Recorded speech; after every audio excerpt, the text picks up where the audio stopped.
This is, it's what time? 5:31. So I'll call the meeting to order. This is the library board meeting, hybrid, and we have a quorum, and the agenda was properly posted. There's no one from the public here to speak. And so the first order of business is to discuss and consider the meeting minutes from the April 19th and the May 11th meetings. They're both attached in the agenda. Is there any comment on it?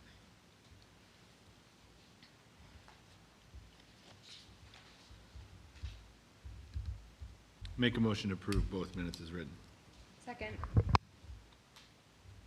Was that Megan? Oh, Steph, sorry. Okay, all in favor? Aye. Opposed? Okay, motion carries. I would like to just jump down in the agenda and, because I know we might have people leaving for strings, I just don't want to miss the approval of vouchers. So if we can jump down to item 7, if that's not a problem with anyone. First. So there's a bills list attached in the agenda. I have one additional pro ad spec invoice that should also be approved. And if you want to take a look at it, I have it here. How much is it for, Cindy? Yeah. $322.07. Okay. Make a motion to approve the bills as written. Seconded. All right, is there any more discussion on it? All in favor? Aye. Aye. Opposed? Motion carries. Let's move back up to new business. So we have Wendy from Fitchburg who's here tonight. So thank you. And she's going to speak to us. And then we have a couple other things on the agenda, which you can leave as soon as you're done. So I really appreciate you taking time to come out here and talk to us a little bit about. So Fitchburg was the newest, recent new service library added to a municipality.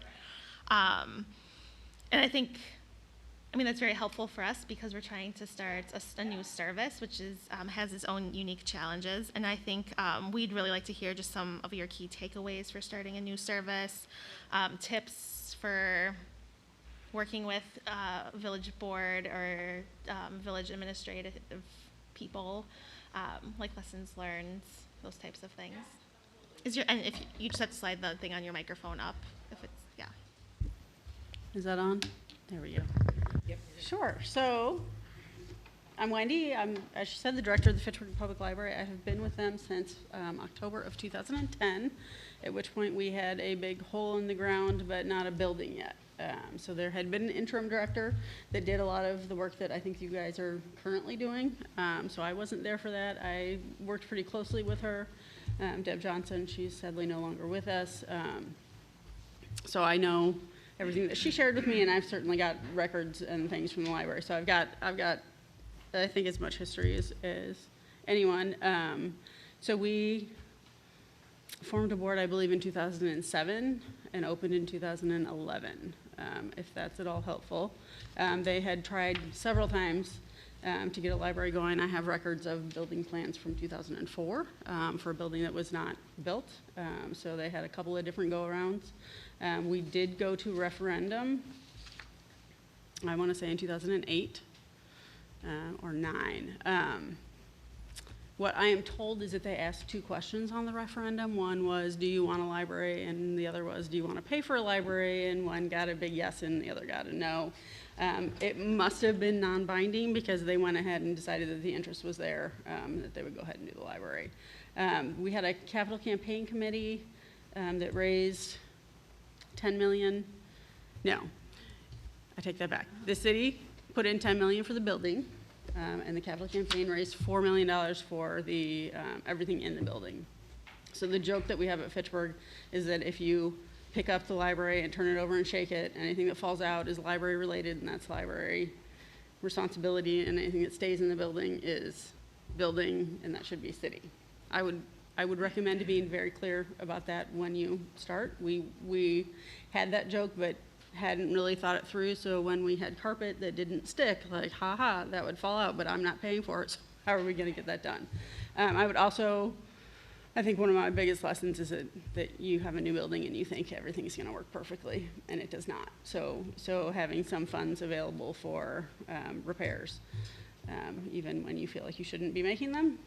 A warranty on a new building is typically 1 year, and that goes really fast. I would also say just having a good relationship with your city. I think we really do. So I'm the first new department that had come into the city in, I mean, who knows how long.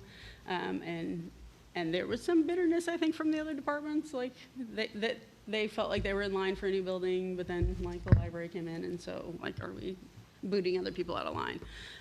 So there were some jokes about what other departments could just check out books in between their other responsibilities, which still kind of surface 12 years later and are not really appreciated on our side of things. Right.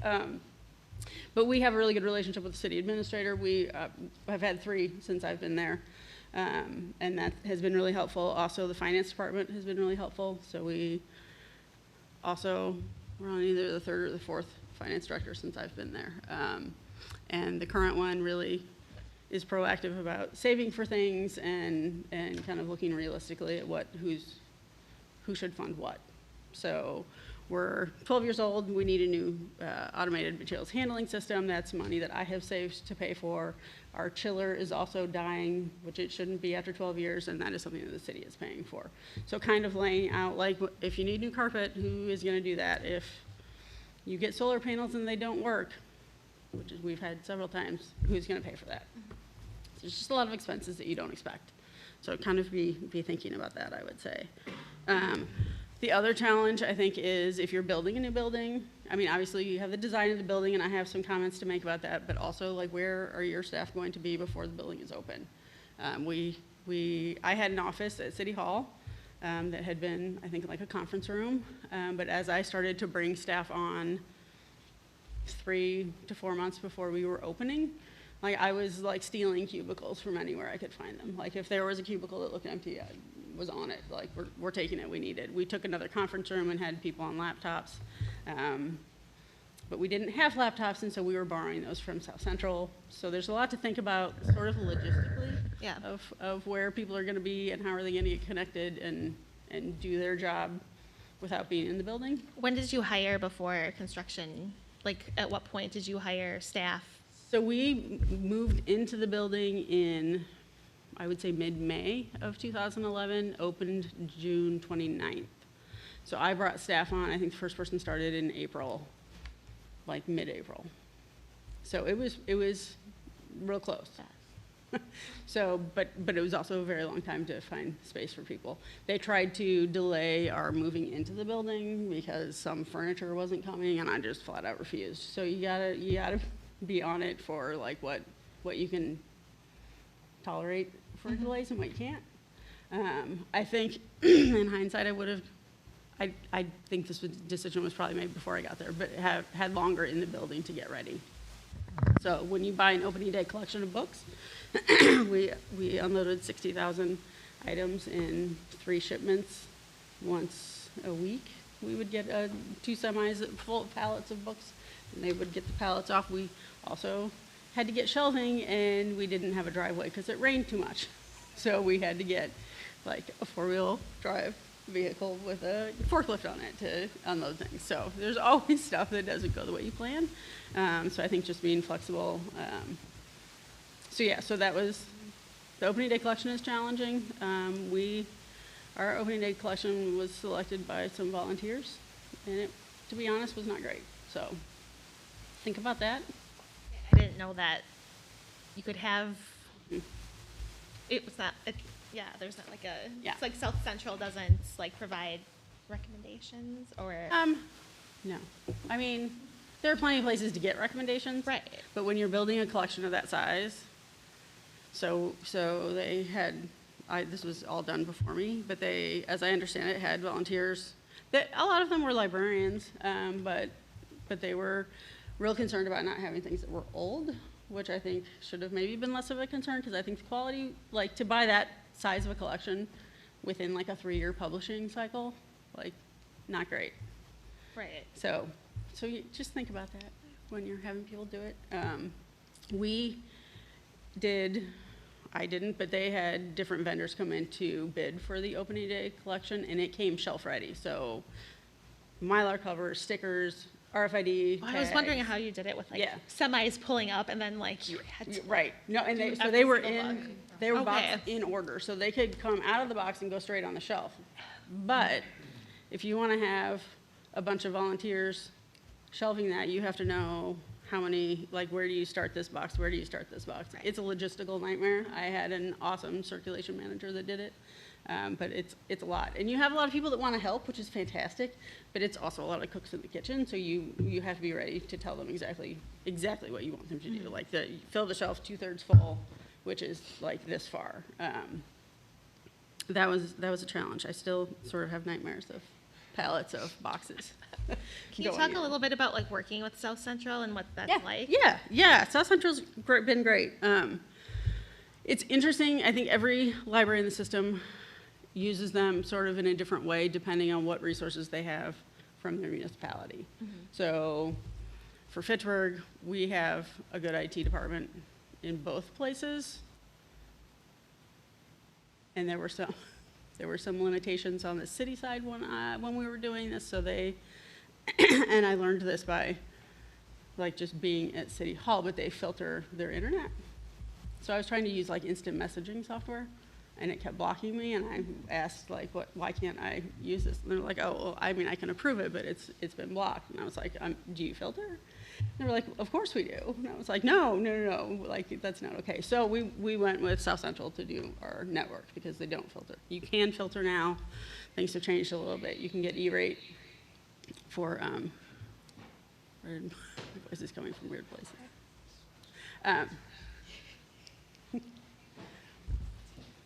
So we made that decision, but our phones are through the city, our security system is through the city. I mean, the catalog is obviously going to be through South Central, so there are some services that you have to get from South Central.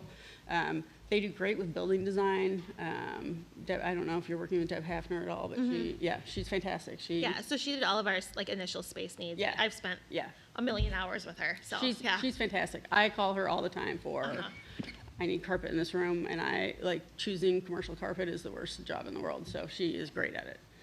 Our teen room, for some reason, was dark orange and kind of ugly when we opened, and I don't know, it's teen room, so I wanted it to be more fun, and the carpet failed to adhere to the floor, and we had it restuck, I think once or twice, and then decided that we just had to start over, and so we took that opportunity to repaint in better colors. She came out, helped us with all of that.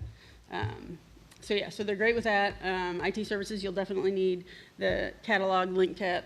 I mean, you're gonna, I assume, want to be in that to share your things and get everything else. So that's good. Delivery is fantastic. They're good. They are moving currently into a new facility, and I will say this might be the only negative interaction that I've had, and it's not with South Central. It's not their fault at all, but so we had planned a 4-day closure over Memorial Day to get it done, and they didn't get the permits in time, and the construction's not going to be done in time. So we are in a situation where we now don't have enough staff to work the weekend because we told them to go on vacation, don't come in. So that's been kind of negative, but it's not their fault at all. It's what they're doing with moving. I applaud them on. So they're going to come and talk they're doing a lunch and learn with our library programming in the fall about the hold system. And so that's yes. When you open, ask to have your hold queue, to not fill it for, I think we got maybe 10 days, so that your collection doesn't go out the back door. It goes out, you want the collection to be there for people to come in and see. Right. There was a lot of concern about, but it's just all gonna fill, it's a new collection. A lot of that stuff is on hold. Is it just gonna walk out the back door? So I think we had 10 days that we didn't have to fill it, which made some of the other librarians mad, but they'd never been through it, so it was fine. Yes. We also got a lot of concern from the public because we started with, I think, 60,000 items. There are county standards for collection size. We are working on getting rid of that standard. Yes. I am. Because our Fitchburg is growing so fast, and you're kind of in the same situation, I think. Population is going up so fast that the collection size So we're gonna be in like that 10 to 25,000 population range, so we're like, yeah, working with that Yeah. collection size. Yeah. So we're 25 to 50, but because the formula is based on your actual population, Yes, so yeah, you're short. that can go up. So we started at 60, and then we had to get up to, I think I'm gonna be able to tell you the exact number, 82,587 books. By the end of 3 years, you can miss 3 years of standards and not have to pay the Yeah. county tax. So you really have like, like from like your doors open, you had like 3 years to like get up to Yes. like where you need, like Yes. needs to be. After like 2 years of that, so we were frantically just adding as much as we could. They decided to make it easier so that it doesn't count against you if you're a new library. But we're currently bumping up against not having enough books because of that standard, and my point is, I don't think that you get more out of having, I don't think we're gonna be better for having 160,000 items jammed onto our shelves. So it is nice when you don't have to use a bottom shelf or a top shelf. It is nice when they're not crammed in there. Everything circulates better when you can see it. And with the pandemic, we all really found like we want more ebooks, we want more digital collections. That does not count into that collection size. Like, you're really limiting what I can do with my own budget, and I don't think that's fair. So it's going to the library boards in the next, I think, 3 months to take that standard out. So expenditure will still be there, so you still have to spend a certain Which is amount. in our operating. Right, Like right. budget lines. Yes. Can you talk a little bit about how, like, so how did you plan for like this growth back in 2011 when you were doing construction, like plan for collection? So did you have population estimates Yes. that you were gonna Yes. jump into the next? So you did Yes. plan like your Right. your shelf Yes. sizing and all of Yes. that? So the building, I think, could hold 160,000 items, and it can certainly hold the weight. I remember the architect very clearly saying, Right, you like can your move all live these load. collections anywhere, and Right. it will, and it can take it. Yeah, so I think size-wise, we're fine. I just feel like the point of it is kind of antiquated, so. So we're doing a master planning study right now, and so we Okay. spent a lot of time, the Yeah. librarian consultant and I, like Yes. talking about the collection size and where it's gonna grow and Yes. where it's gonna be placed and that kind of stuff. Okay. Yeah. 'Cause we don't anticipate being over the 25,000 Okay, in the next 20 years. okay, great. Yeah, yeah. It's always interesting to see how fast. Can you talk a little bit about like the spaces that you have? I mean, you obviously have, like, you have, like, everyone needs collection, but like, what Yes. other kind of Yes. spaces do you have in your building? Every tour that I gave of the new building when we first opened, every other library was drooling over the staff space because we actually had enough staff space. I think a lot of libraries don't, and you get kind of crammed together, and yes. I will say our youth services space is not big enough. Youth services staff are amazing. They do a lot. They need a lot of craft supplies. They save a lot of craft supplies. You cannot overestimate how much storage space they're going to need. I just, a month ago, put extra shelves into the story time room where we usually just keep tables because there's just not enough room. So do not underestimate how much room the youth staff need. One of the, I think, missteps in our building, and I think that this happened because we didn't have someone involved that had run a circulation department. So our front of house circulation and our back of house circulation are separated by a very big tile floor, and we are constantly taking carts over it, and it is super loud and super inconvenient for everybody. And you can, we've got a big atrium, so you can hear it on both levels. Does It's your circulation desk back up to your staff space? I think we're planning for it to do terrible. that. Please do. Okay. That's like a. For a lot of We've all reasons. gone around to like every I single think staff library, safety, so- like if staff need to get away from the desk because something Yes. is dangerous, they need to be able to do that. Our staff are, I mean, we did active shooter training, and the circ staff were like, well, we're going down first because there's nowhere for us to go. Right. Like, we can only go into a public area. So yeah, I would absolutely recommend doing that. That's, I think, what every single library around Yeah. us has told us. Yes. Make Yes, it back. they need to, I believe, and I don't think this is the trend right now in library buildings, that staff need a space to get away from the public. Yes. It is hard to work with the public. The public is not always nice to you. I think this has gotten a little bit worse since the pandemic. I think people are just real happy to share with you when they're not happy, and to a certain extent they get to do that, but I think you need to be able to step away. So I've seen a lot of buildings that have glassed in staff spaces, and I'm gonna say I think that's a terrible idea for staff.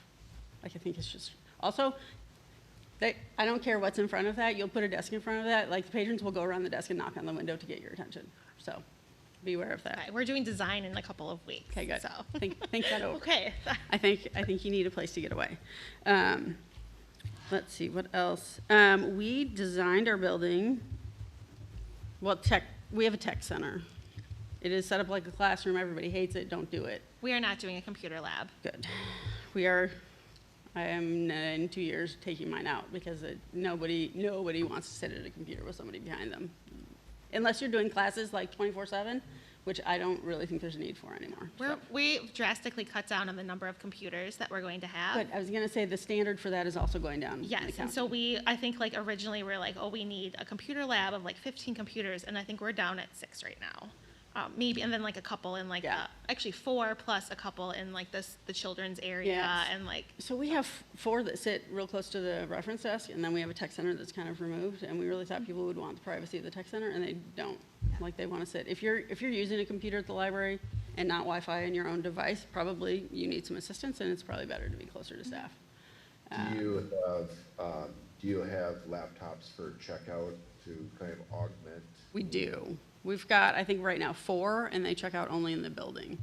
And they are not heavily used. I will say the other result of the pandemic is I think everybody's got their own device now, like kids and adults. Seems to be. Yeah. It's How useful to is have that those for the done? meeting rooms, though. Yeah? Demographics, so like social economics, so when you say everyone has that, I think it's a misnomer, because that's working on campus. Not everyone does have one. I think it's sometimes, it really separates a population for those who do not have them. Or I you- think that was so you- more true before the pandemic. I think that a lot of kids are getting devices at school. Okay. I know like in Monona Grove, everyone has a Chromebook, 3rd grade Yeah. and up. Right.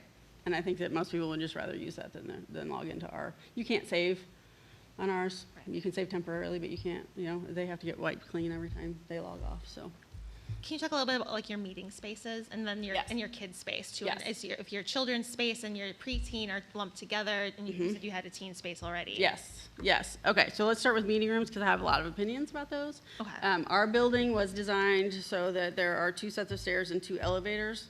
And the point of that, and there's a portcullis that comes down from the ceiling and some art gates that slide so that you can secure the building so that you could have people come to meetings early. It's a terrible idea. It was very expensive. I'm sorry we did it. It is every now and again nice to have a second elevator when one of them breaks. So when I got there, they thought there were going to be meetings before the library opened and meetings after we closed. For the ones that we were closed for, or after closing, you were going to have to pay an hourly rate. I don't believe that was true in the morning.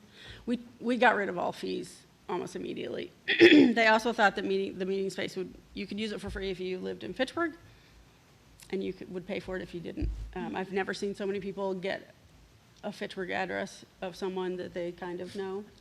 And then you don't really have a way to get hold of people, and if you have problems, like, it's not worth it. Also, like, then you're into taking credit card payments, and then you're doing refunds when people cancel or they don't show up. Right. It's a nightmare.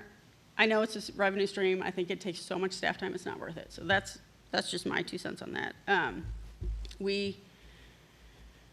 I think, had 2 or 3 experiences with groups leaving after we closed, not securing the building before we stopped doing that. The groups that come in the morning would hang over the stairwell and yell at staff about needing this or that or another thing. And when you said, I'm sorry, like, we're not available to you until we open, like, not good. Also, they all had to come in and get a key and be trained on the key on how to open the door so that they could get in themselves, but then open it for other people. That was a nightmare. So do you have, is it like a multi-purpose room, community room? Like We have what do you- two, we were supposed to have 3. We have 2 rooms. One is a big meeting room. It has a wall that you can put in. The wall is awful. You can hurt yourself with that real easy. I almost hurt a staff member with it. Like, there's a handle you have to do to, like, set the feet. And they didn't wire the sides separately, and there's only 1 closet for furniture. So we did this for a couple of years. If you have 2 groups at the same time, if the little group doesn't get there before the big group, then they don't get tables and chairs without completely interrupting the big group to get it. And then the big group wants to project and talk into a microphone, and then the little group has to listen to it. We almost had a fight in the hallway over somebody doing that.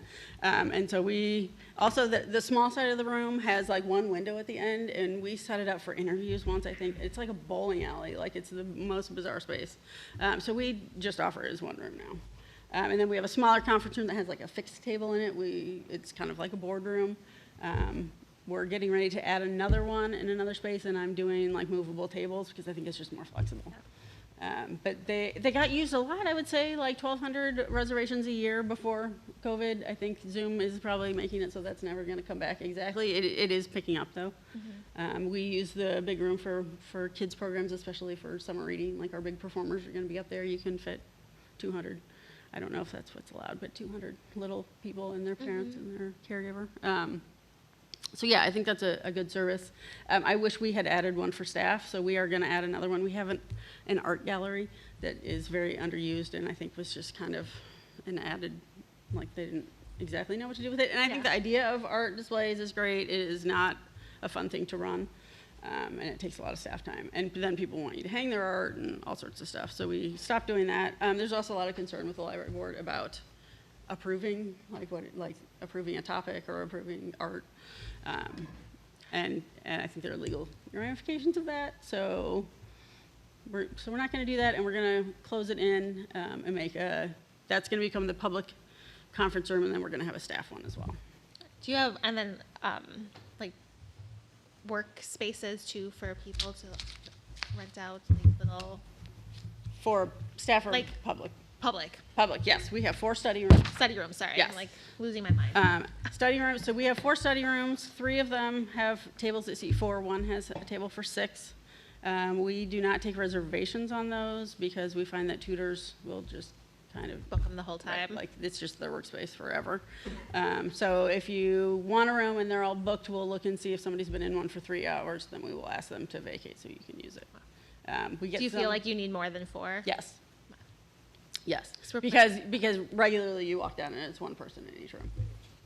I was at a library somewhere in Indiana, and they had made like a whole wall of just single, like a carrel that faced the back, which I also think is nice because then nobody's looking. Like we have to have windows in between all ours because I want staff to be able to see what's going on. And so I think that would give you the idea of privacy. Yeah. Can you talk a little bit about your children's space? Yes, children's space is great. It's big. They specifically did different carpet, different end panels, different paint colors so that it looks like a children's library. The teen area is across the lobby then. We have a desk right at the front of the youth area. There is not a staff space in the teen room, but we arranged the shelves so that you can see from the desk. If you stand up, you can see kind of what's going on there.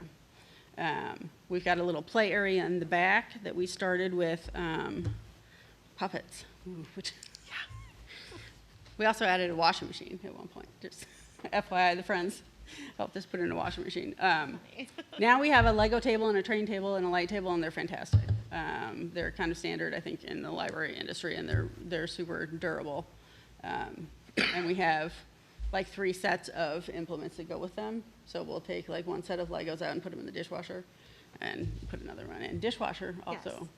So like all Nothing of our, makes, what nothing we've makes talked staff about- hate each other more than the person who won't wash No. the dishes. And the whole library board hasn't been on this. We have a facilities group Okay. that has been meeting Uh-huh. with our architects and like going through and days and days and days, right? Perfect. But we, everything has like tons of storage. We have, Yes. you know, Excellent. adult sink, kids sink next Uh-huh. to everything in all of our rooms. Yep. Yep. Kind of all of that. Yeah. Like Yeah, we have, we get the same advice from everyone. Yeah. It's like, oh, but a dishwasher, I yeah. don't think we have on our list. And a garbage disposal.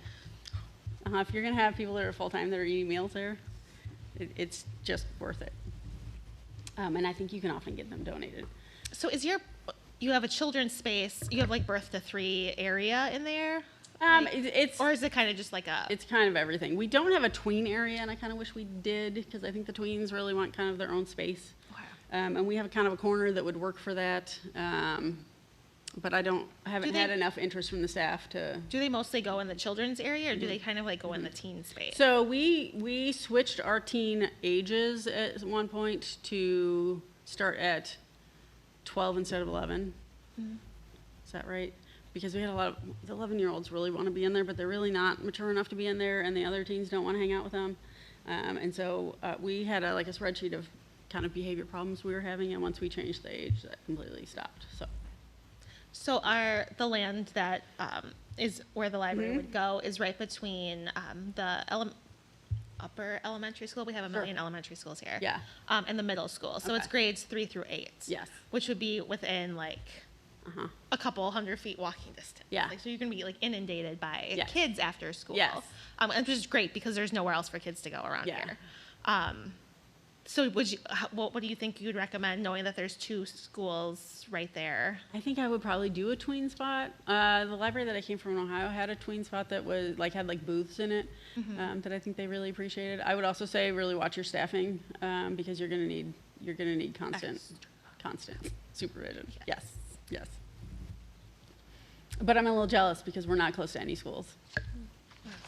Which we've been told is walkability Yeah. and Yeah. proximity to Yeah. schools is the best Yes. place to put a library.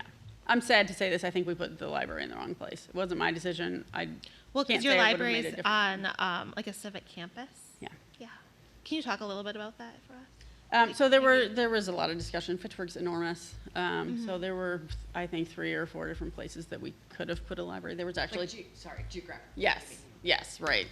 So we're very tall, and we are very urban up here and very rural down here, and we are kind of smack dab in the middle where City Hall is. There's not really downtown in Fitchburg. They talked about doing 2 small libraries, 2 branch libraries sort of on either side of town.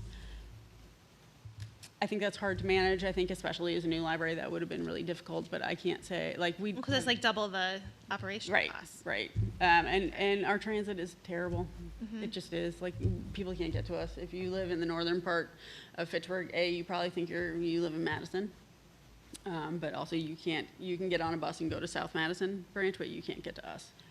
You probably could, commuter hours. You could get there in the morning, you can go home at right after work, but that's not weekends, evenings, no. And I've been fighting that battle since I got there. What are And some so is the pros seniors. to being on a civic campus? Or are It's there? nice. I think it's nice for me because I have a lot of meetings and I get to know the other departments. So I think that I have a better relationship with people over there because I see them. That was kind of pre-pandemic. I don't really go over there. Yeah. I need to get back in the habit. We so hard went into Zoom that it's hard to get back to it. I don't know. I think you the think that, seniors, the the residents- seniors really like it because the senior center's across the parking lot. See, we don't have a senior center here. Yeah. So the library was going to fill the gaps Yeah. of a senior center, a teen space, a community center, a meeting place. Yeah. We just don't have anything here. Yeah. So we have a quiet reading room upstairs that the seniors really like. I would recommend it mostly because the rest of the library is not that quiet. And there are still some crabby people that will say people are talking in here. Do you know how many seats are in that room? Probably 16 to 20. Okay. And it's a mix That's big. of comfy chairs and there's 2 study tables in there. Okay. We have study tables a lot, around the windows. They're kind of, the first couple of months that we were open, I was constantly who's here, what's happening, are we busy enough, and I was real worried that we weren't busy enough. And then I started doing laps around the outside of the areas where so we have it'll be 2 armchairs or a table with 2 chairs.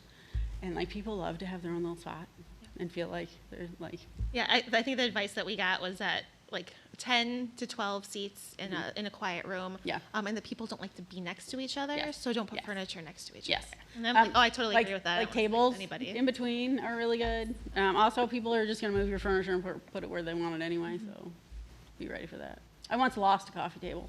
Do you share, so you're on a civic campus, do you have other departments that are in the library? Do you share?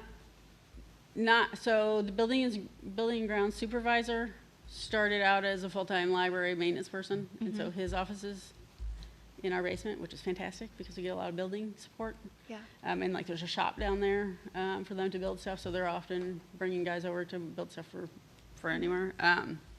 And Fact TV, so our TV, they have an office. They don't use it outside of broadcasting from our meeting spaces. So both of the meeting rooms, the meeting room and the conference room, have cameras, so that they could do long before Zoom was a thing. But so that we've always broadcast our meetings.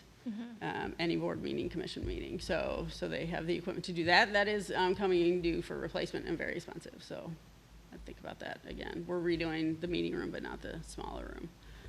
Because I think the library board was the only group that was ever actually broadcast from there. Other than that, no. We do have, they do come over sometimes and use meeting spaces, but they typically want to be in early and out late, and we just don't do that anymore. So, yeah. And there's meeting spaces over at the community center, which is across the parking lot. Right. Another thing being nice about the Civic Campus is that the polling place is over at City Hall and not in our building, which is nice for Right, parking. so the polling parking place is in programming. Cottage Grove are right here, and then now the new school at the next election cycle. Yeah, But, which will be right next to the library. yeah, yeah. That's my list, I think. A couple more things that I have on my list to share. When I got there, and we were finally like giving hard hat tours, and bringing in people, sort of stakeholders that had some input into, had been asked for their input about what they wanted in the building. I had a number of instances where people would be like, "This is not what we asked for," and I'd be like, I'm so sorry, like, I don't know, like, I think South Central had asked for a loading dock that they could back up to. Oh, wait, are you the loading dock that has like an incline? Yeah, Oh, yeah, I've heard about it. I'm sorry. I didn't have anything to do with it. Those poor people have to have, like, they have, like, a yield sign that is bent to the exact, because not only is it an incline, there's a grate at the bottom of it that they And they can't have go to like put like cardboard down or something to It's a- roll the it's a yes, street I've sign. heard, I've heard, It's heard all terrible. about this, yeah. We have allowed them to come in the front door anytime they want to, just FYI. They can come in any door they want, I don't care. Like, I do not require them to come back there. We also, wait, where was I going with that? The Historical Society, I think, had been touring other libraries to see what they wanted, and they went, is it DeForest? Someone, somewhere in the area has, like, they have their own big whole room. Right. And then office, where's, okay, so, and like an office and a workroom. And for us, like, we have the Fitchburg room, which has local collections in it, but is open to everyone, no matter who tells you differently. And then they have an office there, and someone walked in and was like, "This is like a closet." I was like, "I'm so sorry." Like, Well, our historical society isn't interested in space, oh, so we're okay. just gonna do some shelves. So we've solved Okay. that problem. They also wanted like half of the basement for their stuff, and that We didn't work out won't either. have that so. problem. Yeah, so. Does your friends group for the space? Yes, they have an office. They have the nicest office in the whole building. You can see the Capitol from the window. It's lovely. Yeah, and they have, Do they sell books? they do. So Okay. they have, I mean, it's not huge, like a Right. little built-in shelving area in the lobby that they do ongoing sales. And then they do 3 big sales a year. They do have their own storage area in the basement, which I think is very important. Yes. We actually ended up taking part of our parking garage and like making a shed so that they could actually have pallets, and they could build pallets of books that we could just bring the whole pallet up when they were setting up for the sales. And that's been, but they also have like a sorting room that's more climate controlled in the building. Mhm. What does the granting system look like with your friends group? And how much Yeah, do turn they your give you? microphone. Oh, I'm sorry. Um, How much do they generally gift every year? Depends on the year, depends on the friends group. It's varied. They have helped us buy some really significant things like the outreach van. They paid for a good part of that. Typically, our setup is what we call annual giving every year is $7,500, and that goes towards summer reading programs, professional development, and then a director's fund that I can use at my discretion. But they also do an end-of-year giving campaign. So typically, we'll talk sometime in the fall about what project it is that we want to do that they are also interested in. It is usually a youth services. So this past year, we decided to upgrade all of the gaming systems in the teen room as well as the display, buy more games for those. We added 2 iPads for kids, and we actually took out 2 PCs from the youth area and replaced them with iPads with just kids' apps on them. And we're going to build a not-so-little free library for the Southdale Park. So we just inherited part of the town of Madison, dissolved. 2/3 of it went to Madison, 1/3 of it came to us. So we've got a whole new area that can't get to the library, that needs services, that we're doing outreach, and we're not seeing a lot of parents, so there's not a lot of kids with cards. So we're basically just giving stuff away for free over there. So that was, we had just sat down and said, this is what we want to do. They ended up giving us $5,000 for that after there. So you have a really good relationship with your first group? Yes, they're fantastic. And they're also funding for the second year summer outreach assistance for $4,000. So it's fairly significant. Yeah. Yeah. Their sales do pretty well. Yeah. What else?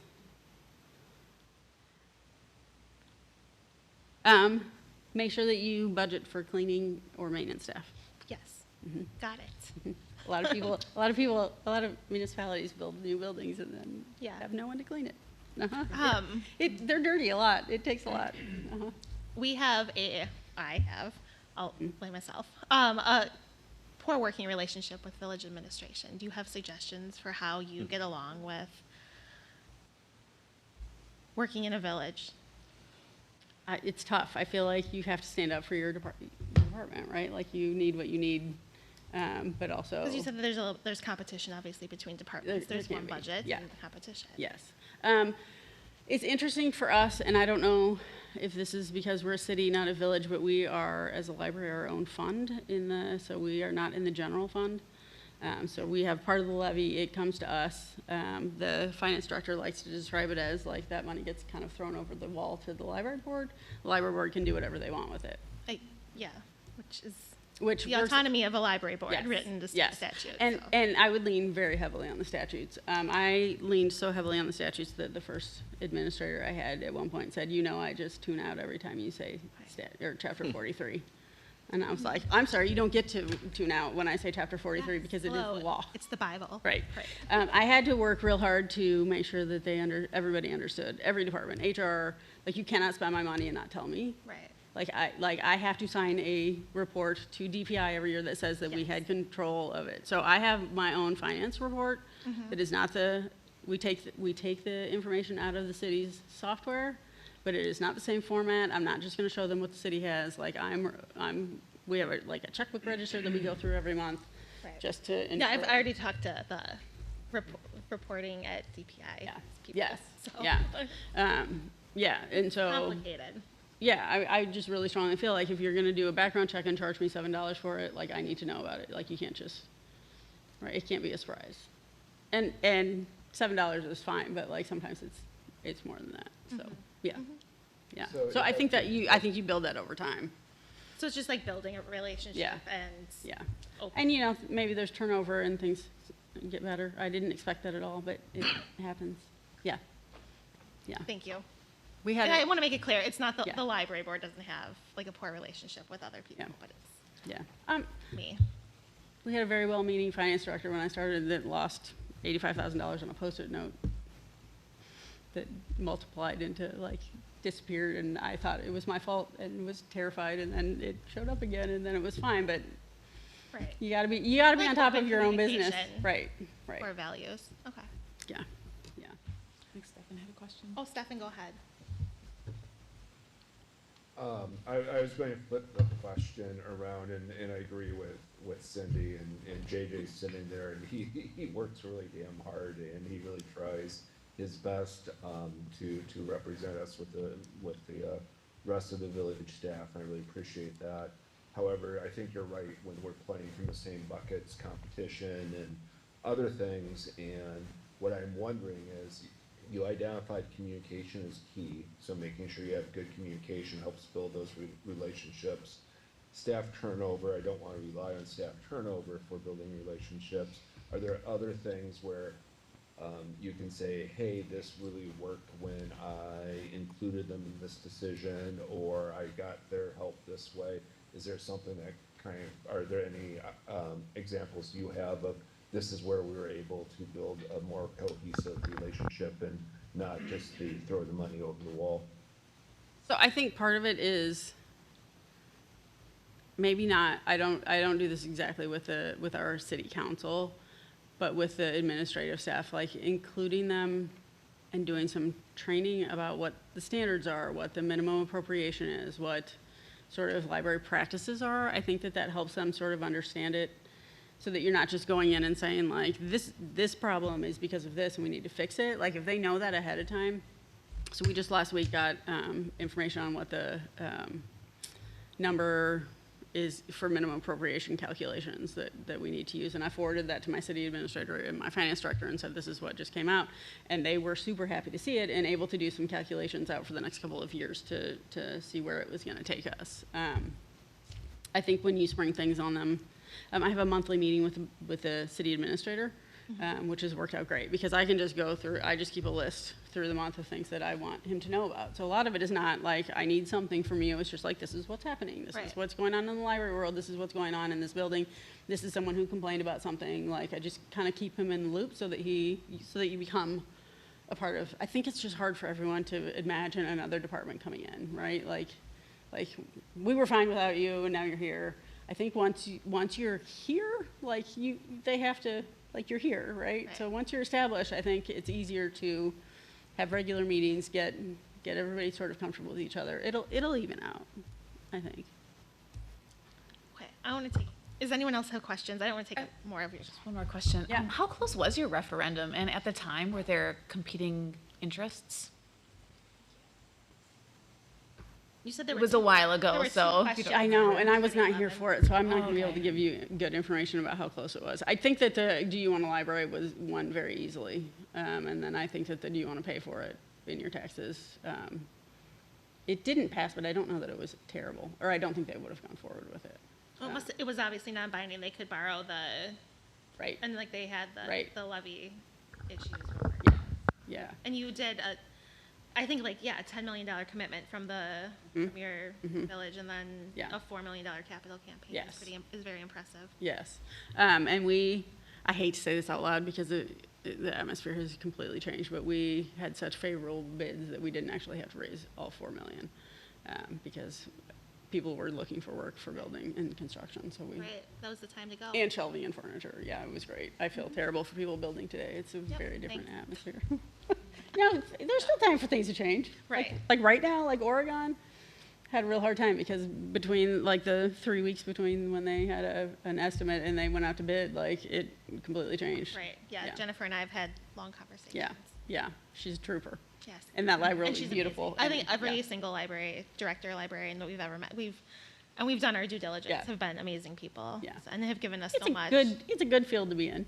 Yeah. It really is. I think, yeah, you're amazing human beings. I will say though, like to your question about like there were certainly people that didn't want to pay for it, that didn't think we needed it, that thought it was fine because there were other libraries in Dane County. There's a lot of libraries, like we don't need our own.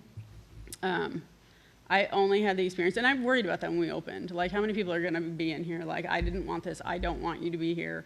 I had one person that came up with a stack of DVDs. Like, well, I didn't vote for this. We'll check you out. We'll check you out anyway, and that was it. I think I have heard of one person. I don't know if they're still living that just refused to ever come in. One person. So. Well, I think, free country. I mean, Don't have to. in general, libraries just evoke kind of a warm, fuzzy feeling. Like where can you go really today that you don't have to pay for anything? You are welcome. You can spend time there without it being weird, right? Like you can spend days there. You can work from don't there. have to You buy can study. anything when you go We there. don't want money from you anymore. Like we used to have fines, and if you ruin our books, we still want money from you. But right, like it's just like it's overall, it's a great place to be because people are happy. And almost anyone can find someone, something to use. If it's a workspace, if it's checking out, if it's coming to programs. Children's programs, I mean, you can't beat that, right? Like, it's free, it's entertaining, happens all the time, right? Like, yeah. Adult programs are much harder. Adults are. Yes, I would agree with that. And I would say that really cycles for us. Like, we had a really good teen group when we opened, and then it kind of waned, and then there was another group that, like, kind of all came in. Volunteering is a great way to get the teens in, and then trying to, like, then loop them into, like, why don't you be on the teen advisory It's council? the next item on our agenda to discuss tonight. Good, excellent. All right, does anyone else Yeah. have anything for Wendy? I'm happy to answer additional questions as you have them. Yeah. Thank you Yeah. so much for You're, taking you're the doing good time. work. Keep it up. It can happen. I have a question. Yeah. When was the referendum? I think it was 2009, 2009. And when were you seeking bids for construction? 2010. Okay, thanks. Because we started construction, I want to say in summer of 2010, so it would have been early in 2010. Thank you so much. Yeah, Absolutely. Happy to be here. Thank you. Keep it up. Good luck. We'll all be watching for you.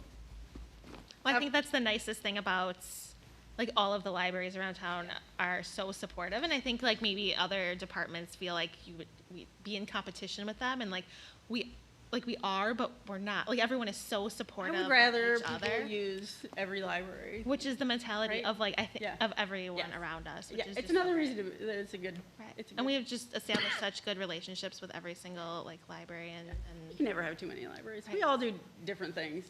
Well, And that's the other thing. patrons in this county love being able to jump from one to the other. Yeah. Like, we Right. share a lot of, sometimes problem patrons, but also very appreciative patrons. Yeah, yeah. Excellent. Thank All you. right, have a good meeting. Thanks.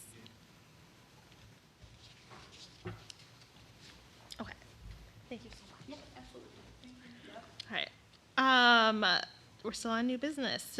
B, discuss and consider the youth involvement on facility subcommittee. So, there's a memo in your packets, and obviously, we're defining youth representation as 14 to 17, so really targeting the teenagers, at the high school. We have an opportunity next week where we'll be going into the high school and, actually, Tracy, do you want to talk a little bit about, like, the goals of it? It's working with Monona Library, but also we're going to have a table there, which we'll talk about too when we get to outreach. Just kind of ramping up presence, but also I think we all need help in, like, this category. Yeah, so I will be there with Tiffany, who is the youth services librarian at Monona Public Library. We'll kind of be sharing a setup. She will be talking about their summer reading, and I will be attempting to engage with the teens about our library building process. Kind of from a few different angles. I have a nice little handout, which I don't have with me here, but it basically talks about ways that they can get involved, either by joining the facilities committee or serving as a youth advisor to the library board itself. So I will be handing that out to kids. Hopefully they'll email me back. I've got lots of suckers. I've been told that candy and sugar is key to engaging with the teens. And then I'm also just going to be kind of jotting down any kind of random miscellaneous feedback I hear from them, and that I will I guess I'll type up and I'll share with you all. And then we'll be doing a book giveaway as well. Thank you, Megan, for the recommendations on the YS books. Where Tiffany and I are going to set up a little book drawing so that we'll be able to get email addresses for kids that are participating or somewhat interested. So we'll be able to follow up back. And then I had given Tracy too to take from the FGM, like, the key trends in teen spaces, and then the outline of what our teen space is kind of proposed to look like. So again, we're going to get a little bit extra feedback from that stakeholder group, which we kind of missed in our stakeholder engagement session, which was all adults. We kind of realized this after, like, it's been challenging to find programming for teens that we think will be effective, and so we're just trying a couple things. And so we kind of realized that it's a gap that we don't necessarily know how to fill. So we're going to really turn that over to the teens Yeah. themselves. to So give us the hence feedback. we hope that a couple individuals, and I think my recommendation is to add a youth representative, plural, on the subcommittee that would have equal voting rights as committee members, to really give them a voice. I think potentially having two is going to get more people involved. So I think it's hard for a single teenager to show up to a meeting. So that's just my recommendation. And again, we're piloting everything, right? Oh, I'd like to make a motion to approve youth involvement on the facility subcommittee. Is there any more discussion on it?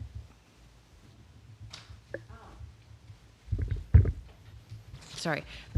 You might want to, when you're there, speak to whoever teaches like AP government or the social studies classes and target students who like might be interested in getting involved in local government, even if they're not necessarily like super interested in a library. Just being as part of a subcommittee might be a good experience for them.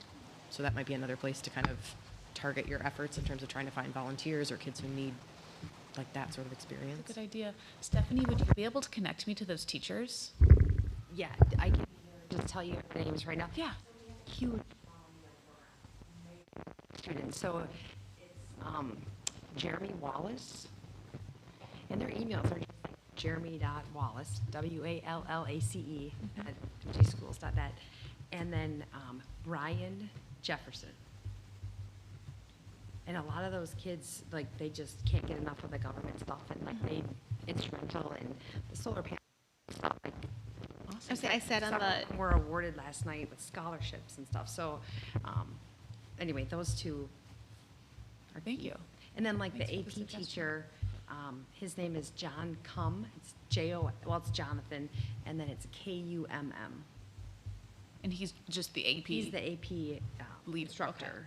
Yeah, but the first two are the advisors. And there's one more AP teacher. I'm not sure if you want his name too.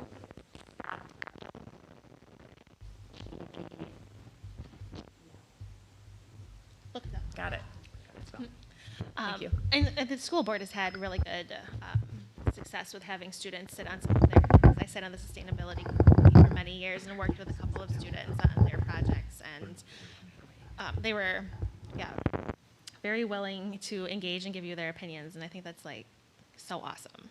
So I'm excited to try and get this off the ground here. So if there's no more discussion, all in favor? Aye. Aye. Opposed? Motion carries. Okay, C under new business is discuss 2023, it should say capital project process. So the village board is approved a prioritization process for capital planning.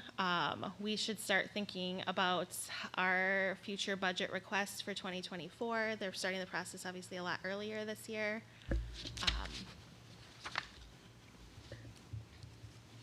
Where did I put my notes? The potential, I think the cost that I would like us to consider, and this doesn't, this is just discussion tonight, would be to have continue the programming, obviously, and this, I guess that's more operational, but like continue the programming that we're doing, probably at a higher capacity. So looking probably at 30 hours a week, moving into next year. So we started out at 15 or 16. Now we're at 20 going through the fall. But I think with the success and assuming success through the end of the year, moving that position to 30 hours a week, part-time position would be something that I think that we should pursue. I'd also like us to consider a permanent story walk to be implemented at some point. So we're on our third, and Tracy will steal some of your glory here, but like we are on our third story walk of the year, and it's been pretty successful. And this one, the story walk that we're putting together right now is, it's semi-permanent, right? Like, so it's signs printed out, and they'll be put in back in park. And I think, a permanent story walk is something that the library board can really continue with literacy efforts and outreach efforts, and it's a good way to engage the public and provide a service to the public. So I'd like us to maybe consider that as a future capital expense. I'd also like us to consider a passes stand, and that would be something that we would have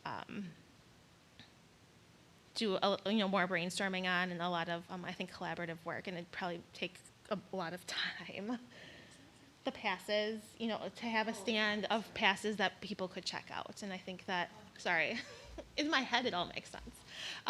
But, this is something that I think another way that we could really serve our community by, having that kind of infrastructure, and then allowing people to maybe partake in things that they wouldn't otherwise be able to do. So things like Old Brick Garden, Overture Center, I can't think right now. Does everyone knows what that is? So that's kind of where I'm at with thinking about the process moving forward. There will be restrictions, obviously, that we're going to have to conform to, and I look forward to writing a budget request and working on that with all of you in the upcoming meetings. Can I add one other possible capital expenditure? So we had, when Sun Prairie Library was here on our librarian panel, we talked about memory kits. And I know that We have the $4,000 grant from the Park Foundation, and that's allocated mostly towards story time. And we've talked about doing memory kits with that money as well. If we decide to put all of that money towards story time and continue that into next year, memory kits could probably be considered a capital expense. I believe that the person that talked about it said it was a $5,000 gift from their Sun Prairie Friends group in order to pull that off. So, I mean, I think it's a significant expense Right. if we want to be able to produce 10 of them, for example. Right. I think, yeah, just as you start to, like, brainstorm for future meetings too, like what groups are we not doing a good job targeting? Who's underserved here and how can we do a better job? Anyone else want to discuss anything? Just a couple of clarifications, I guess. That would be increasing Tracy's hours here from 15 hours or 16 hours a week to 30 hours a week? So the village board, sorry, I should have said this earlier. The village board did approve increasing or providing funding for the rest of the year on Monday nights. And so that would put Tracy at 20 hours right now. Beginning in August, yes, sorry, 16 hours until the end of July, 20 hours through December, August through December. And we do have, all the, and she'll talk about the programming list and the revised list that's on your agenda. Yeah, what was I gonna say something else. And memory kit, can you refresh me on what a memory kit is? That I'm not sure I have a great answer to. So essentially, it's part of the Library of Things concept that we've talked about. Right. It's essentially a kit that a senior or any person that has memory loss or any other disability would be able to check out to take home to stimulate their memory. Cindy might have a better answer. Right. So it would kind of include a bunch of different things, and that's research we'd have to do. So I have documents written on it from some of our submissions, but they can come in different categories too. So you have like mild cognitive decline all the way through like advanced dementia, and different needs within that kit would serve those different types of people. And I believe, it's a larger discussion than just creating them. We have Thank to you. figure out a checkout system and where they'll be stored, and so that's a discussion we'll have to have with. And same thing, I think, with the Administration. passes stand too, and the ability to like who's going to run that and that kind of thing. Things to work out, but I think that thank you for reminding memory kits. Memory kits, a full-time person doing all the programming is the most important, the ask that we'd have. And I think the story walk just really complements everything that we've been doing over the last several years. Indeed. Could be a potential collaboration with the Parks Department as well, because it will go in one of our parks, so maybe we ask Parks to maintain it and Which we're, I guess, piloting that out this summer. So Tracy and I are putting together Tracy's doing most of the work, putting together the story walk, selecting the book and all of the logistics of putting it together. And then the Parks Department's gonna go out and mow and then put it out and then like watch it for us and take care of it. Fabulous. Thank you. So if you can, going forward, maybe I'll draft something a little bit more solid to take a look at for the prioritization process moving forward. Okay. Should we move on to 6? The programming report. Tracy. Yes. It's the first document. You have the outreach update. Again, these are items that I have been working on since our last board meeting. I'm just going to highlight a couple of the larger ones that might need a little more explanation. We had talked about teen outreach, so I won't talk about that again, but I will be prepared to report back the findings or submit it in the form of a memo. Another item I wanted to point out, Cindy covered as well. I did spend a lot of time over the last month preparing our fall budget request, really going through month by month and seeing what program could fit where realistically and what it would cost, what might need Facebook sponsorship, what we can get in kind.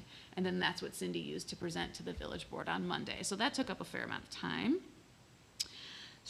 Scooting down to the community groups and businesses, we are all pretty excited for item number 2. We are, this is a collaborative event, working on hosting a bike rodeo at Granite Ridge School in September 9th. So will be run by the Wisconsin Bike Federation, and I am meeting with various partners. We're probably gonna have Reap Foods here with their bikes that will turn fruit into smoothies that kids can drink. We're gonna have a bike mechanics here that'll be doing like safety tune-ups and hopefully offering discounts at his shop in Monona. We're kind of putting all the pieces together right now, but we're working with the Village and Parks Department on that. Which I'll just add that Tracy's put, and Cassie Mordini and, a couple other people in the village have put in a tremendous amount of time on this. Yeah, it will be. And another part of it is also training volunteers in the community to be bike safety trainers, essentially. So at the end of August, the Wisconsin Bike Federation is gonna come here to this building and for 5 hours teach us how to teach children how to ride bikes safely. So there'll be probably like 15 spots available. I know there's several village people that wanna participate. Also, one of the police officers wants to take that certification as well. So we'll be opening up those slots to the community, and then the hope is that those community members come and volunteer at the bike rodeo. So we'll have more information in the next month, hopefully. And then under the other category, just a couple needs. Again, we're having a hard time engaging teens. We do have a teen event coming up 2 weeks from yesterday, and we've been trying to reach out to various groups, but if anybody in this room right now has connections to teens, maybe you, Dave, maybe you could find a couple plants that would be willing to bring a bunch of their friends in just so we can make this event fun and have better attendance. Country swing dance for teens.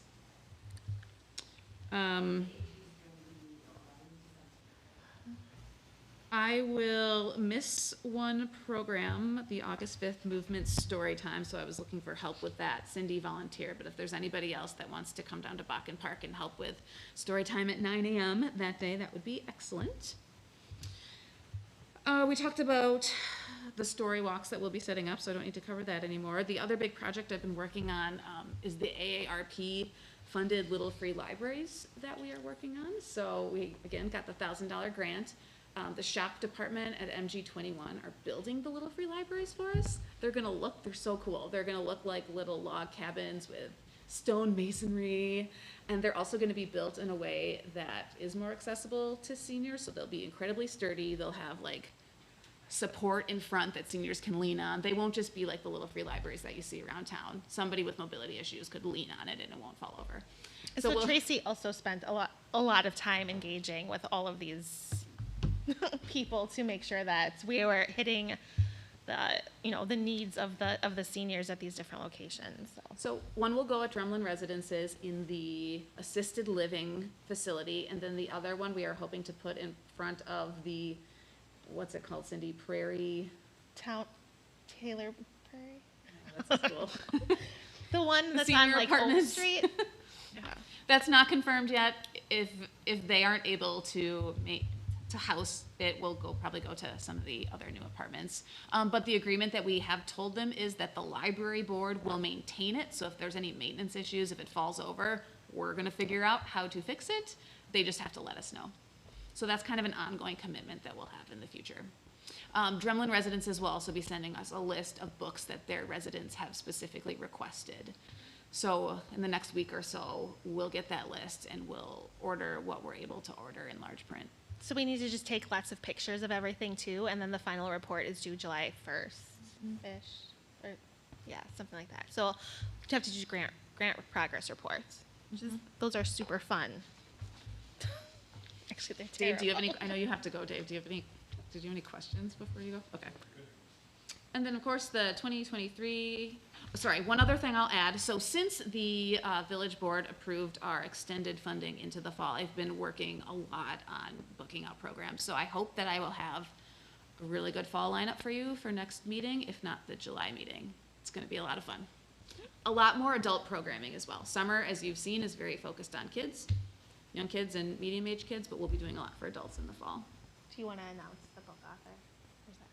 Oh, I think This we is talked like the about this most, like- last time, so. But it's like all confirmed as of We today. will officially be purchasing 90 to 100 Maggie Ginsberg books. She's the author of Still True. I know a few of us have read the book, but she seems absolutely delightful. So we will be able to, oh, Cindy has it.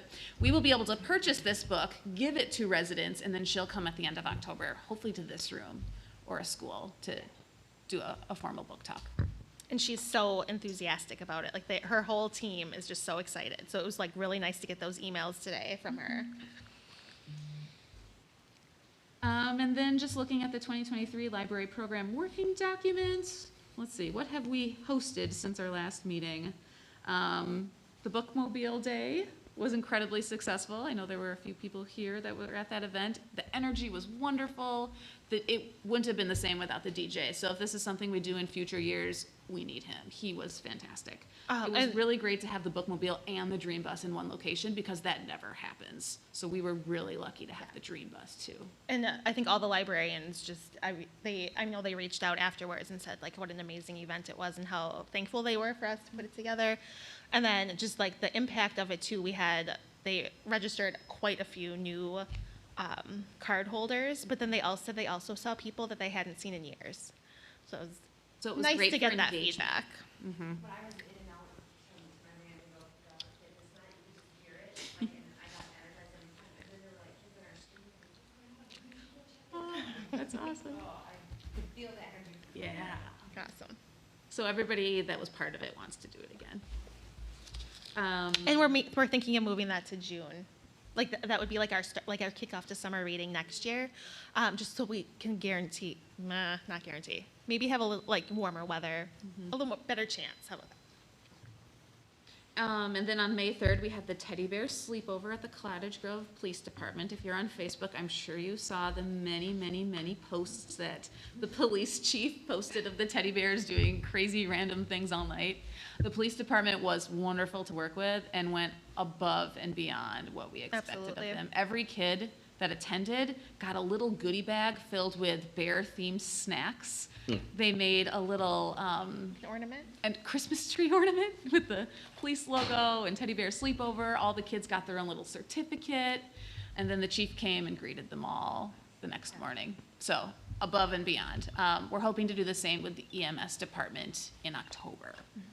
They seem, And it's exactly those things, I think, build a good relation with the other departments in the village. And so that was really, really awesome to see. I could tell they did not phone any of that in. That was from their hearts. And that was pretty Yeah. darn amazing to see. I loved following along that journey. So it's things like that that's going to make our community and how we work together as a village very awesome. So Yeah. thank you for coordinating that. Definitely thank you to the chief for his leadership and his tenacity to do it. That's great.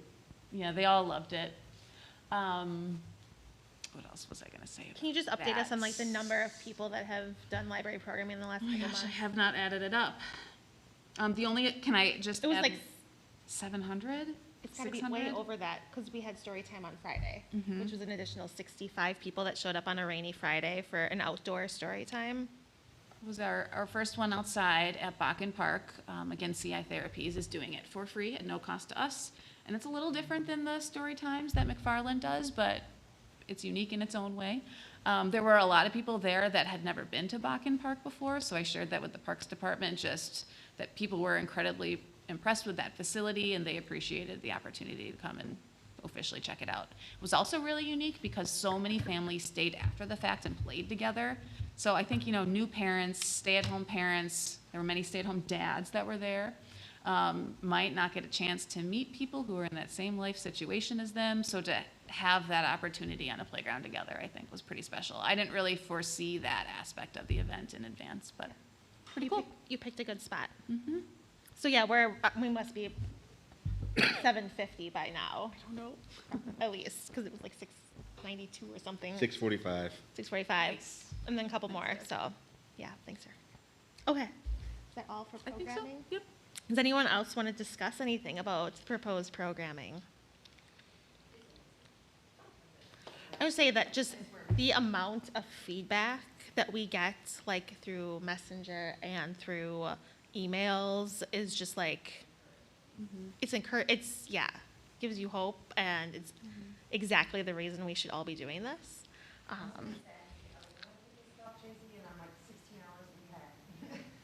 it's probably like 3 times that many put into this, so. And there's quite a bit of volunteer efforts behind it too. And I'm not talking about me volunteering. It's like, or, us. It's like, it's librarians volunteering their time. It's business owners. It's just like so many other people that are behind the scenes, friends group and that kind of stuff, which is great. So we'll continue to get the word out. Again, any help that the library board can do in terms of promoting individual events on your own Facebook page or inviting your own people to the event will be really helpful, because we only have 275 people following us on Facebook.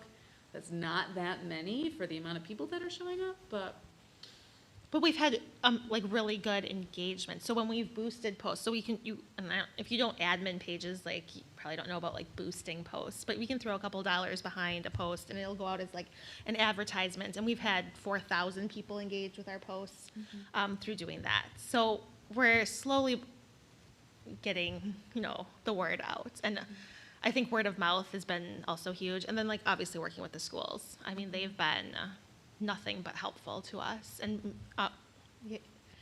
and all of the school newsletters, there's quite a big library board presence at the bottom of those school newsletters. It'll be interesting to see this summer too. A lot of the Taylor Prairie staff seem to have young kids, so I'm curious to see if that impacts our attendance for the better. We'll see. All right. So moving on, we've already done 7, so we're in 8 committee reports. So we had 2 committees meeting. So the facilities subcommittee, we met on 4/19, and then again right before this, and we've just been discussing facilities and operations. So what we've done, and I can share this all with you in an email tomorrow or tonight, depending how late I stay up again tonight. We did an organizational chart of how the library would be staffed and what those FTE look like to make sure we meet the minimum requirements. Carl and Lucas also sit on that committee. Lucas Franklin from GRS and Carl, they both have MLS degrees and have worked in public libraries and school libraries, and have given us so much guidance. So they did a lot of the background work on, comparable salaries and kind of all of that. We also took a look at the hours open to make sure that we're meeting minimum requirements. Obviously, we've gone through all the other requirements of things that you need in a building, but making sure that we are, we would be like on par with what other libraries in the area are open on what days and for what hours, and that gives us an idea too about staffing. So I think we flushed that out pretty well. The other piece of the picture that we've been working at, 2 other things. I've sat down with Cameron and we've put a lot of time into a draft operational budget that is like line items, like what you would actually see in actual budgets. And we're still like kind of working on that a little bit, and just getting some verification from other municipalities and some questions, but that has come together too. So we're just, one step further than we were last year when we were doing our best. JJ and I did our best last year. And then the final thing is just obviously our work with FGM on a 20-year master plan. We, in the facilities group, so we had the stakeholder engagement, and I think we talked about that at the last meeting. We then debriefed as a group. It's fine. 1, 2, 3. We're still fine. No, thank you. Yes. Thank you. We debriefed as a team and just made sure that we're really hitting that program statement the way it should be for Cottage Grove, what we live in. So a program statement, just to refresh your memory, is kind of a list of every single space and square footage and all of that. So we, I think, have taken everyone in all of the last 4 years of work and have put this into this program statement now. Is that linked in here? So it is not. Like Lori's still working on it. We meet in the middle of June then. And our little team is gonna sit down with, they're coming up here, I think, and doing a couple hours of like design and layout and that kind of stuff. So we will have then the master plan, so a program statement, but also have like how it would be laid out with some additional renderings, and then that would all go to the public for our public involvement meeting to like just engage with people and make sure that this is what they want. Okay. Then we also met, the policy subcommittee met, there's a discuss and consider, and the policy manual is in the agenda. That is the addition of the background check. It's all of our policies put into the manual, and then there's also at the end of it a statement saying that we'll do an annual review on it. Obviously, this is not library board work, although we take on that responsibility. Writing policies is really a director level job, but we've taken that on ourselves, which is really important. We obviously need these things because we need to guide ourselves. So there is a discuss and consider the updates.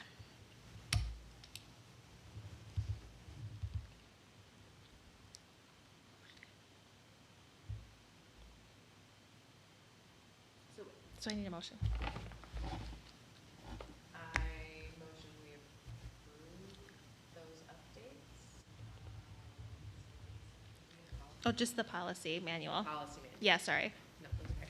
I motion that we approve the policy manual. Okay. Is there, Second. all in favor? Aye. Aye. Motion carries. Great. You need Ally? Or, no, never mind. Sorry. Ally left you. Wait, do we have 1, 2? There's 4. Okay, are we good? It's done. Okay, good. Okay, so 9. My report is linked in the agenda. And I already, I guess, talked about FGM status updates, so we talked with the facilities, but we met on the beginning of May, we're gonna meet in the middle of June. And again, like, I really appreciate everyone taking the time off of work to do all of this stuff too. I think that, something that's come out of a lot of the emails with FGM is that I want to make sure that we do a really good job with focus groups. And I know Tracy's hitting, obviously, the teen demographic. We've had quite a few conversations with people about accessibility and inclusion and making sure that we are hitting those marks on a building. And so we have several really involved people who live in Cottage Grove that want to give input from an accessibility standpoint. So once we have, that master plan, I'd really like to get us all together in the same room and and make sure we do our due diligence on that. There's no timeline for an additional stakeholder meeting, but I know that group wanted to come back once we had the program statement and maybe a draft of what the layout would look like, and I'd like to make sure that we have an additional meeting to present that information to those 30 people that came earlier this year. And then there's supposed to be a public involvement meeting, but I have no idea about the timeline. I just made random lists of things. So outreach and engagement. So JJ and I met with Oregon's library director and talked to her and the former village president there about their challenges and They're in the process. they're in the of building. process of building, yes, anew. And so, But they already have. yes, this is already an existing service in their municipality. It is a new building. And so we had several hours with her, and she's great. I'm hoping to schedule a meeting with Deerfield because they're also building a village hall, or they just did, and that's impacting their library. We're obviously doing student engagement at the high school. We've met with school board representatives. They've had an interest in discussing this project with us. So Tracy and I have met with several of them. We have I have this other picture database. We're working on that YouTube channel. We're having some technical issues, but that's just us.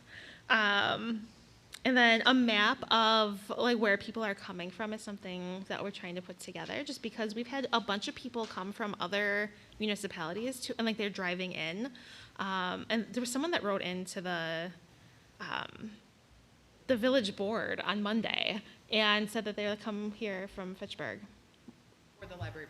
For specifically for the library program. I think it was from the doula workshop, but then she said that I think she's coming back for a story time and stuff, and like the birth to 3. Yeah, so way to go. We've also had people in some of those lunch and learns. Did someone come from like Georgia, or there was something else? So I don't Another you know, example of yeah. something. That was the sign language 101. Right. Okay. We already talked about the help with the story time. Don't put posters up in the parks. Sean's going to do that for us. Starting in June, there's going to be a monthly coffee with Cindy and Tracy. That's going to be posted on our Facebook page shortly, just because, and then the website is slowly getting updated. So grants updates. So we are in the final play testing this bookmobile shenanigans. You can pass that down. So you are more than welcome to give me critical feedback on this. It's just a draft, hoping to make it a little bit better, but the bookmobile librarians played it yesterday, and my parents played it. My mom was like, I don't understand this. So that's why Learn About Me is at the top now, because she was like, what am I supposed, that was the demographic I needed to capture. So, My mom is coming to town tomorrow. I will see. yeah, just, I'm like, here, do this. And she's like, why? know how to get the I other thing. don't want to rent a book. And I was like, okay, this is the feedback I need. So I should be getting a $150 stipend, which will be, I'll just put that in the library board fund. And $300 in materials to print this stuff out. And so I'm hoping to do postcards and then yard signs. And I'm gonna have to figure out logistically how to do that. Otherwise, they're gonna ship it to me from DC. Like, I think they'll take care of it and ship it to me from DC, which maybe is just gonna be easier for my life. Tracy already talked about the AARP Little Free Library. And we are not going through the book buying process through Ingram. Oh, yeah, I guess that's a change to my report. Yeah, so we are gonna have to buy books, like with the exception, I guess, of Maggie, who's giving us a discount, and same with Patty. But Like selling books at her program. right, so we don't have the funds to buy Patty's book for the kids, which we could have if we could have moved forward with this Ingram book buying, which is this industry standard, but because of village things, we're not going to go through with that. We did not get the AARP giant grant. They had like 100,000 people apply for it or something ridiculous. Like 4,300. And then, yeah, fall funding, which I already talked about, we got. I know you mentioned postcards. Could you print off some of these to stick in bookmobile holds? Yeah, so the idea Is that too what- is that like this is something that they can, like the bookmobile can just use too, but I mean, it has our logo on it and stuff. And then they could theoretically just take all of it and the signs and just stick it out all summer long. My goal is to have it like printed, launched for the June 15th, like back, kickoff to summer reading. So I think it's cute and has sucked up quite a bit of time, which is like so embarrassing. But I got it. Yeah, my coding skills have improved. Okay. Do you want to do a Friends report? Yep. So the Friends report, we had the upcoming membership meeting has been rescheduled. It was supposed to be, it's typically on Thursday nights, June 8th. There's a lot of conflicts with school events that night, so it's been rescheduled to June 7th at 6:30 p.m. at Keenan Park. And author Kevin Revelinsky will be there. He does nonfiction books, which I didn't realize actually he has a book. I have a book of his, 60 hikes within 60 miles of Ashford. So anyway, he's gonna be there. He's an author. He's gonna come speak, and everyone is welcome to attend that. The previous event that the Friends did for Earth Day with your friends, the weather was horrific, possibly the worst day of the calendar year, and that severely impacted the attendance, but we still had about 125 people come out and participate in the various activities that they had set up. Next year, the group has already earmarked the Cottage School cafeteria as a backup plan / turn it into more of a Earth Day fair and just have that as an indoor location, because we really think the weather made just a big impact on the whole day. But the people who came seemed to have a really good time, and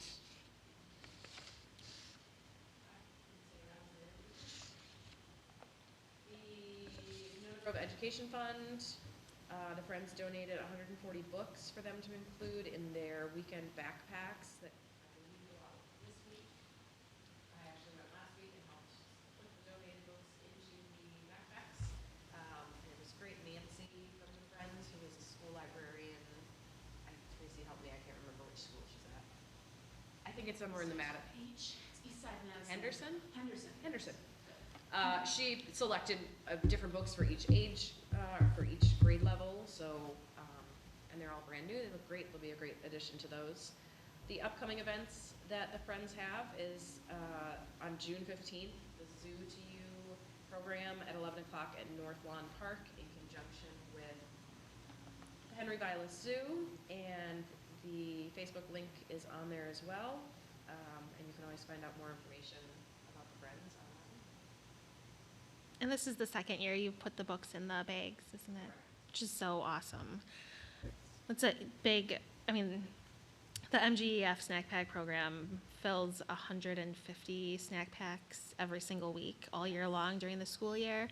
Much bigger undertaking. I did not realize. Yeah, it's how huge. big it is, and how many of them come to the Cottage Grove Yeah. schools. And it puts in perspective that there are underprivileged and food insecure people who identify as food insecure people in our community. Yeah.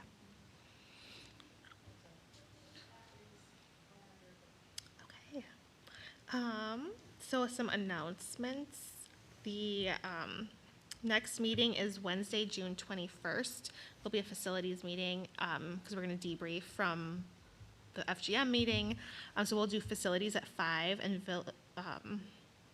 library board at 6 here, hybrid. And that's on a Wednesday. The July meeting, if it's okay with everyone, we'd move to the Thursday, which is July 20th. Certainly okay with me, the one who would question. Yes. But those are the two upcoming dates, if that's okay with everyone. And then we can obviously send out an email and people can confirm too, since we're missing a couple people.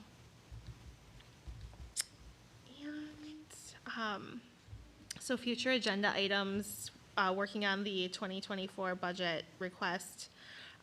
Tracy will update us on how the outreach and some of the feedback that she gathers next week.